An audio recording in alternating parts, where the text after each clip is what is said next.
Financial support for higher education. যে সমস্ত brilliant স্টুডেন্টরা অলরেডি স্কলারশিপ পেয়ে যাচ্ছে হায়ার এডুকেশনের জন্য, তাদের ক্ষেত্রে তো কোনো প্রবলেম নেই, ঠিক আছে। বাট যে সমস্ত স্টুডেন্টরা অলরেডি হায়ার এডুকেশনের জন্য ফিনান্সিয়াল সাপোর্ট পাচ্ছে না, স্কলারশিপ অ্যাভেল করতে পারছে না, তাদের জন্য কি সমস্ত অপশনস অ্যাভেলেবল আছে ফিনান্সিয়াল সাপোর্টের জন্য, সেই সমস্ত টপিক নিয়ে আজকে আলোচনা করব। আর এই বিষয়টা আজকে আমি আলোচনা করব না, আমাদের সঙ্গে আছেন এই ফিল্ডের এক্সপার্ট মিস সঞ্চিতা মণ্ডল, অলরেডি আমাদের পাইস এডুকেয়ার একাডেমিক কাউন্সিলর, যে অলরেডি লাস্ট কয়েক বছর ধরে কাজ করছেন এই একাডেমিক কাউন্সিলর হিসাবে, কেরিয়ার কাউন্সিলর হিসাবে। তো তার কাছ থেকে আমরা জানবো যে এডুকেশন লোন ব্যাপারটা কি, কারা নিতে পারে, কিভাবে নিতে পারে, প্রসেসটা কি আছে, এই ডিটেল এই ভিডিওতে আমরা আজকে আলোচনা করব। ম্যাম, আপনাকে স্বাগত। নমস্কার স্যার। ম্যাম, বলুন যে এডুকেশন লোনের ক্ষেত্রে মোটামুটি কারা কিভাবে এডুকেশন লোন অ্যাভেল করতে পারে, প্রথমেই বিশেষ স্যার, করে হায়ার স্টাডিজের জন্য? আচ্ছা, তো প্রথমেই স্যার আমি একটা কথা বলতে চাই, যেটা হলো উচ্চ মাধ্যমিক অথবা মাধ্যমিক অথবা গ্র্যাজুয়েশন লেভেলে যখন একজন স্টুডেন্ট পড়াশোনা করে, তখন কি হয় স্যার, একটা নিম্নবিত্ত বা মধ্যবিত্ত পরিবার খুবই চিন্তিত থাকে, ঠিক আছে। কেন কি মধ্যবিত্ত বা নিম্নবিত্ত পরিবারের কেবলমাত্র আয়ের উৎস একটা একটা সিকিউর আর্নিংয়ের জন্য উচ্চশিক্ষাই একমাত্র পথ থাকে। বাট ইচ্ছে আছে, কিন্তু স্বপ্নটা পূরণ করার জন্য প্রচুর অর্থের প্রয়োজন। কারণ গ্র্যাজুয়েশনের পর আপনি যদি বলেন একজন স্টুডেন্টকে ডক্টর লাইনে নিয়ে যাবেন, অথবা সে পিএইচডি করবে, অথবা ডিপ্লোম্যাটিক কোনো কোর্স করবে, এমবিএ করবে, যদি এই সমস্ত কোর্সের কথা আপনি ভাবেন, তো সেখানে লক্ষ লক্ষ টাকা খরচা রয়েছে। কিন্তু একটা মধ্যবিত্ত বা নিম্নবিত্ত পরিবারের ক্ষেত্রে সংসারের সমস্ত আনুষঙ্গিক খরচ বা মৌলিক চাহিদা এগুলো পূরণ করার পরে সেই স্বপ্নটা পূরণ করার ক্ষেত্রে কিছু বাধা এসে দেয়, সেজন্য তারা কি হয়, পিছিয়ে পড়ে। কিন্তু এখন আমাদের ভারতবর্ষে বিভিন্ন স্ট্রিমস আছে, বিভিন্ন রকম সুযোগ সুবিধা এসে গেছে, এবং ব্যাংক থেকেও বিভিন্ন রকমের এডুকেশনাল লোন প্রোভাইড করা হচ্ছে। তো সেক্ষেত্রে স্টুডেন্টরা এই লোনটা নিতে পারে। কিন্তু লোনটা নেওয়া যে খুবই ভালো বা একটা পজিটিভ দিকটা নয়, কিন্তু এর আগে সমস্ত সুবিধা অসুবিধাগুলোকে নিরীক্ষণ করে, অ্যানালাইজ করে, যদি স্টুডেন্ট মনে করে যে it possible and I am capable to submit it to pay it, তাহলে he can proceed. আচ্ছা, তো আমাদের বলুন এডুকেশন লোন হায়ার এডুকেশনের জন্য, যারা অলরেডি ওভারসিজ এডুকেশনের জন্য যাচ্ছে বা ইন্ডিয়াতেও যদি পড়াশোনা করতে চায়, তো সেক্ষেত্রে হায়ার এডুকেশনের জন্য কারা কারা এলিজিবল হচ্ছে এডুকেশন লোনের জন্য? আচ্ছা, প্রথমেই তো স্টুডেন্টকে সেই এরিয়ার ডোমেস্টিক সার্টিফিকেট নাগরিকত্বের তো প্রমাণ তো লাগবেই, সেই সঙ্গে তার অ্যাড্রেস প্রুফ, তার এজের প্রুফ, এছাড়াও সে যে সমস্ত এডুকেশনাল সেক্টরে পড়াশোনা করেছে, ইচ অ্যান্ড এভরি যে সার্টিফিকেটস আছে সেগুলো তো সমস্ত কিছুই এক্ষেত্রে লাগবে। আচ্ছা, একটা জিনিস আমাকে বলুন, এই এডুকেশনাল লোন যে স্টুডেন্টরা অ্যাভেল করছে, নিচ্ছে, তো এডুকেশন লোন সত্যিই কি এটা কি সুবিধাজনক? এটা কতটা হেল্প করছে স্টুডেন্টের? অ্যাকচুয়ালি স্যার, এক্ষেত্রে আমি একটাই কথা বলবো কি, এটা নেওয়া যে খুব একটা ভালো পজিটিভ দিক তা নয়, ঠিক আছে। যখন তুমি you have to compel to taking it, কোনো অপশান নেই আপনার কাছে, কোনো দিক দিয়ে টাকা পয়সা আপনি জোগাড় করতে পারছেন না, দেন আপনি এটার কথা ভাবতে পারেন। কিন্তু সেক্ষেত্রে কি আপনার কয়েকটা স্টেপস আপনাকে ফুলফিল করতে হবে। যেমন আমি একটু জাস্ট ইলাবোরেট করার চেষ্টা করছি, যেটা হচ্ছে যখন একজন স্টুডেন্ট ব্যাংকিংয়ের থ্রু, যেমন ধরুন আপনি যদি ইন্ডিয়ার কথা বলেন, তো আরবিআইতে অর্থাৎ রিজার্ভ ব্যাঙ্ক অফ ইন্ডিয়ার আন্ডারে যতগুলো কমার্শিয়াল ব্যাংক আছে, সবকটি ব্যাংককে নির্দেশ দেওয়া আছে কি তারা এডুকেশন লোন প্রোভাইড করতে পারে। সো ইউ মে প্রসিড, তুমি ব্যাংকের জন্য একজন স্টুডেন্ট গিয়ে সেটা আবেদন করতে পারে, ঠিক আছে। তো ওর ব্যাকগ্রাউন্ডে যা সমস্ত অ্যানালাইজেশন আছে, ডকুমেন্টস আছে, তা ভেরিফাই করার রেসপন্সিবিলিটি তো ব্যাংকে অলরেডি থাকে, ওটা তো ব্যাংক দেখবে। আর যেটা হচ্ছে আমাদের ভারতবর্ষ এডুকেশন লোনের ক্ষেত্রে, যদি আপনি 2019-এর ডেটাবেস চেক করেন, তাহলে পরে আপনার একটা আইডিয়াস আসবে যে 2.5 লক্ষ, মিনিমাম 2.5 লক্ষ স্টুডেন্টকে কিন্তু লোন দেওয়া হয়েছিল। আর মানে তার এটা 2019 হ্যাঁ 2019-এর হিসাবে আমি বলছি একটা জাস্ট এক্সাম্পল হিসাবে। তো এক্ষেত্রে যে টাকার পরিমাণটা ছিল সেটা 22,500 কোটি টাকা। It's not a Matlab it's not a মানে এটা কোনো কম অ্যামাউন্টে না, অনেকটা ভালো রকমের অবশ্যই, অ্যামাউন্ট অবশ্যই। প্রোভাইড করেছে। সো এখানে কিন্তু এটা এই চান্সটা অবশ্যই পাওয়া যাবে। কিন্তু লোন আপনি পাবেন, আপনি অ্যাকসেপ্ট করবেন, পড়াশোনা করবেন, এগুলো সবই একটা মানে পজিটিভ দিক এবং ভালো দিক একটা স্টুডেন্টের এস্টাবলিশমেন্টের ক্ষেত্রে।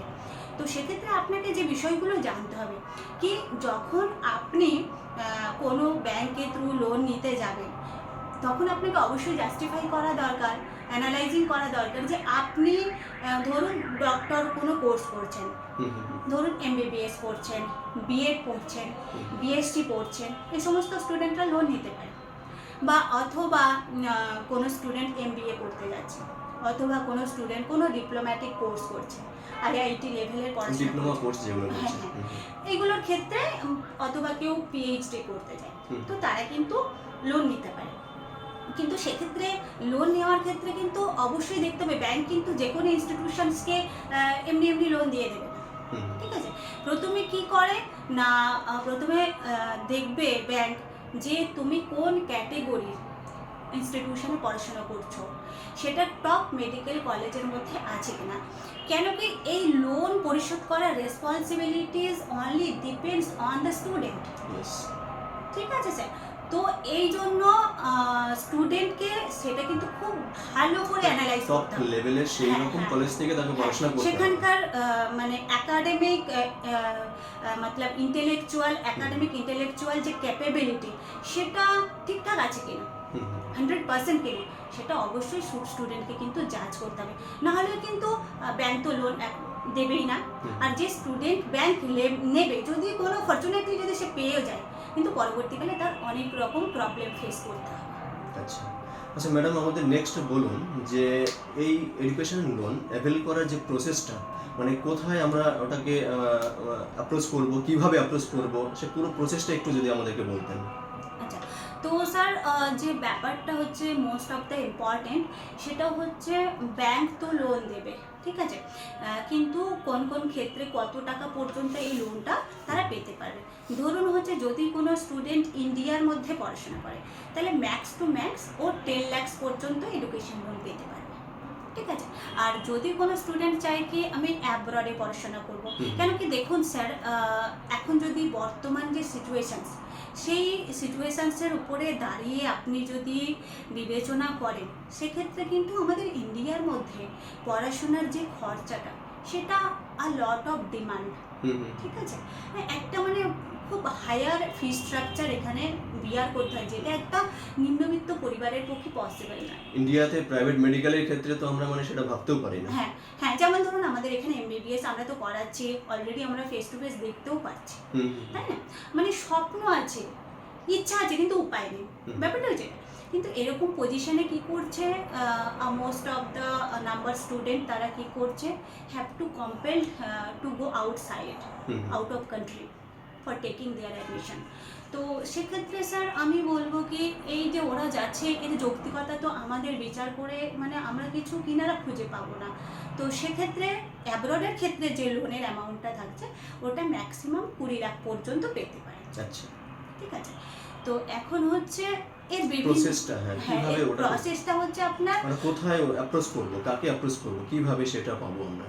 আচ্ছা এবারে স্টুডেন্ট এখন যে ধরুন সেন্ট্রাল গভর্নমেন্টের একটা হচ্ছে স্কিম আছে, সেটা হচ্ছে বিদ্যা লক্ষ্মী এডুকেশনাল লোন। যে এডুকেশন লোনটা 10 লাখ পর্যন্ত মানে অ্যাপিল করতে পারবে, বা ওর ম্যাক্সিমাম লিমিটেশনও আছে, কিন্তু এক্ষেত্রে স্টুডেন্টকে ব্যাংক টু ব্যাংক যেতে হবে না, ঠিক আছে। এটা এই স্কিমটা, এটা সেন্ট্রাল গভর্নমেন্টের স্কিম। তো এটা বাড়িতে বসে অনলাইনে প্রসেস করতে পারবে, বা কোনো সাইবার ক্যাফ থেকেও করতে পারে স্টুডেন্ট, ঠিক আছে। এর জন্য ব্যাংক টু ব্যাংক যাওয়ার দরকার নেই। কিন্তু আদারওয়াইজ যদি স্টুডেন্ট এডুকেশন লোন নিতে চায়, তাহলে প্রথমে যে বিষয়টার উপরে সবচেয়ে গুরুত্ব দেওয়া হয়, সেটা হচ্ছে আপনার ব্যাংকের সঙ্গে তার রিলেশনশিপটা কীরকম আছে, হ্যাঁ, বা কোন ব্যাংকে তার টাকা পয়সা আছে, বা তার বাবা মায়ের কানেকটিভিটি আছে, সেগুলো একটু দেখতে হবে। এখানে একটা ডিসক্লেমার দেওয়ার দরকার আছে বলে আমি মনে করছি। এখানে যদি কোনো রকম কোনো ব্যাংকিং ইনস্টিটিউশনের নাম বা কোনো রকম অর্গানাইজেশনের নাম আমরা নিয়ে থাকি এই ভিডিওতে, তাহলে সেটা কোনো রকম প্রমোশনাল পারপাস নয়, জাস্ট এডুকেশনাল পারপাস। ঠিক আছে? তো এখন হচ্ছে সেটা সেটা এসবিআইতে হতে পারে বা আইসিআইসিআইতে হতে পারে, যে সমস্ত ব্যাংকের সঙ্গে অ্যাটাচমেন্ট ভালো আছে। তো যখন লোনের অ্যামাউন্টটা 7.5 লাখের ওপরে গিয়ে ইনক্রিজড হচ্ছে, তখন সেখানে 100% একটা কোলাটেরাল, মানে অত হোম অথবা আপনার প্রপার্টি বলুন, ওয়েলথ বলুন, এগুলো যে কোনো একটাকে ওরা হচ্ছে সিকিউরিটি হিসেবে রাখে। তারপরে 7.5 লাখ টাকার উপরে আপনার হচ্ছে এই অ্যামাউন্টটা ইনক্রিজ হয়। তো এটা টোটাল হচ্ছে আপনার ব্যাংকিং লোনের ক্ষেত্রে কত অ্যামাউন্ট আছে আর এর প্রসিডিওর, এটা আমি আপনাকে একটু ইলাবোরেট করলাম। ব্যাংকিং সিস্টেম ছাড়া মানে ব্যাংক যেগুলো আছে, গভর্নমেন্ট ব্যাংক বা প্রাইভেট ব্যাংক যারা অলরেডি এডুকেশন লোন দিচ্ছে, তো ভিউয়ার্সদের তরফ থেকে আমি আরেকটা জিনিস জানতে চাইছি, তো এছাড়াও আমাদের ওয়েস্ট বেঙ্গলের ক্ষেত্রে আর কী কী সুবিধা আছে? ওয়েস্ট বেঙ্গলের ক্ষেত্রে যেমন ধরুন আমাদের অনারার চিফ মিনিস্টার মমতা ব্যানার্জি, উনি স্টুডেন্ট ক্রেডিট কার্ড, উনি একটা 10 lakhs পর্যন্ত এখানে সুবিধা পাবে, যেটা খুবই মানে একটা সুবিধাজনক একটা লোন। এবং আমরা খুবই ফরচুনেট যে ওয়েস্ট বেঙ্গলের অধিবাসী হয়ে স্টুডেন্টরা এই ধরনের একটা সুযোগ পাচ্ছে। তো এক্ষেত্রে আমরা আমাদেরকে ফরচুনেট বলতেই পারি। আর আমরা এখান থেকে মানে অলরেডি স্টুডেন্ট ক্রেডিট কার্ডের প্রসিডিওর স্টার্ট হয়ে গেছে এবং অনেকে পেয়ে গেছে লোন, তো ওরা স্টুডেন্টরা এটা অ্যাপ্লাই করতেই পারে। আচ্ছা, আর আমাদের আরেকটা জিনিস একটু ক্লিয়ার করে দিন, ভিউয়ার অনেক সময় আমাদের কাছে জানতে চায় যে এডুকেশন লোনের ক্ষেত্রে ডকুমেন্টস কী কী লাগে বা কী কী ডকুমেন্টস শো করতে হবে, বা সেই জিনিসটা যদি একটু ক্লিয়ার করে দিতেন আমাদেরকে। আচ্ছা, তো এখানে প্রথমে স্টুডেন্টকে যেটা দিতে হবে, স্টুডেন্টের প্রথমে বয়সের প্রমাণপত্র লাগবে এবং স্টুডেন্ট যে ইনস্টিটিউশনে পড়াশোনা করছে, ঠিক আছে। দেখুন, একটা ব্যাংকের লোন প্রসিডিওর তখন থেকে মানে ইএমআইতে লোনকে টাকা পে করা শুরু হয়। মানে ধরুন আপনি যদি বলেন এমবিবিএস এর ক্ষেত্রে, এমবিবিএস এর 5 বছর, ইন্ডিয়ার জন্য 4.5 বছর, বাইরের দিকে গেলে কোনো জায়গায় 5 বছর হয়, কোনো জায়গায় 6 বছর হয়। তো after completing of the course, তারপরে থেকে কিন্তু এই ইএমআইটা স্টার্ট হয়। আচ্ছা, মানে পড়াশোনা যখন যেদিন সে লোন সে পেলো, সেদিন থেকে তার ওটা কাউন্ট হচ্ছে না, মানে সেদিন থেকে সে ইএমআই তাকে গুনতে হচ্ছে না, মানে আফটার কমপ্লিটিং দ্যাট কোর্স সে শুরু করছে ওটা পেমেন্ট রিপে করার জন্য। হ্যাঁ, রিপে করার জন্য। আর এক্ষেত্রে মানে আপনি বলতে পারেন কি ব্যাংক কিন্তু এটা খুবই একটা গ্রেটার অপরচুনিটি দিচ্ছে ফর দ্য স্টুডেন্ট। কেন কি দেখুন, যখন স্টুডেন্ট পড়াশোনা করছে ও কিন্তু মানে পিস অফ মাইন্ডে পড়াশোনা করতে পারছে, এই চান্সেসটা কিন্তু ব্যাংক ওকে দিচ্ছে। তো এই ক্রেডিটটা almost goes to the bank, ঠিক আছে। তো এরপরে আমি সেই কারণেই বলেছিলাম কি প্রথমে স্ট্রিমসটার কোয়ালিটি কেমন আছে, কলেজটা টপ কিনা, সেটা এই জন্য জাস্টিফাই করার, কেন কি স্টুডেন্ট যেন এই ব্যাপারে সিকিওর থাকে কি after completing of the graduation course অথবা যে কোনো at any how streams course যখন কমপ্লিট করে বেরিয়ে আসে, ও যেন অ্যাট এনি হাউ যেন কোনো জবের মধ্যে যেতে পারে। সো যে মানে এই যে মানে রিপেমেন্ট প্রসেসটা, এটা পুরো কোর্স কমপ্লিট করার পরে থেকে স্টার্ট হবে। তো এটাকে বলা যায় যে কোর্স কমপ্লিট করার পর থেকে যে এটা স্টার্ট হচ্ছে, এটাকে বলা হচ্ছে হলিডে পিরিয়ড বা মোরাটোরিয়াম পিরিয়ড, ঠিক আছে। তো যদি কেউ কোনো স্টুডেন্ট 10 lakhs লিমিটেশনের যদি লোনস নেয়, তাহলে পরে তার ক্ষেত্রে মানে এই রিপে করার যে টাইমটা থাকবে, এটা হচ্ছে সে 10 বছর পর্যন্ত টাইম পাবে রিপে করার জন্য, ঠিক আছে। আর যদি কোনো স্টুডেন্ট 20 লাখের মধ্যে রাখে তার এই অ্যামাউন্টটাকে, ঋণের এই অ্যামাউন্টটাকে, তাহলে সে 15 বছর পর্যন্ত ম্যাক্সিমাম এই টাইমটা পাবে। So that is sufficient time for a student to pay the amount, ঠিক আছে। তো এক্ষেত্রে হচ্ছে স্টুডেন্টকে খুব সিনসিয়ার থাকতে হবে কি ও মানে কোর্স কমপ্লিট করার পরে যাতে করে চট করে একটা জব পেয়ে যায়, এবং সেই স্যালারিটা কতটা হচ্ছে সেটা লোন পে করার ক্ষেত্রে সিকিউর কিনা, সেটা প্রথমে স্টুডেন্টকে ভালো করে জাস্টিফিকেশন করে অ্যানালাইজ করে তারপরে কিন্তু ভেবেচিন্তে এই লোনের জন্য প্রসিড করা উচিত। আচ্ছা, বা এই এডুকেশন লোনের ব্যাপারে আজকে অনেক কিছু আমরা শিখলাম আমাদের সঞ্চিতা ম্যাডামের কাছ থেকে। তো এই ধরনের আরও এডুকেশনাল ভিডিও আপনারা যদি দেখতে চান তাহলে অবশ্যই আমাদের চ্যানেলটাকে সাবস্ক্রাইব করে রাখুন আর বেল আইকনটা দেওয়াতে একদম ভুলবেন না, কারণ যখন এই ধরনের এডুকেশনাল ভিডিও আপলোড করবো আমরা আপনার কাছে তৎক্ষণাৎ আপনারা পেয়ে যাবেন নোটিফিকেশান। ঠিক আছে, তো আজকে এই পর্যন্তই, ভালো থাকুন। আর এই রিলেটেড হতে পারে এমন কোনো কোয়েশ্চেন আমি এখন আমার মাথায় আসেনি বা আমি করতে পারিনি, তো এরকম যদি কোনো কোয়েশ্চেন থাকে বা আরও আপনাদের কোয়ারিজ থাকে এডুকেশন লোন রিলেটেড, তাহলে আপনারা অবশ্যই কমেন্ট বক্সে লিখুন, সেটা জানান আমাদেরকে। আর ডেসক্রিপশন বক্সে আমরা আমাদের ফোন নাম্বার দিয়ে দিচ্ছি, সেখানে আপনি কল করে অবশ্যই আপনি জানতে পারেন। ভালো থাকবেন, সবাইকে ভালো রাখবেন, ধন্যবাদ। নমস্কার।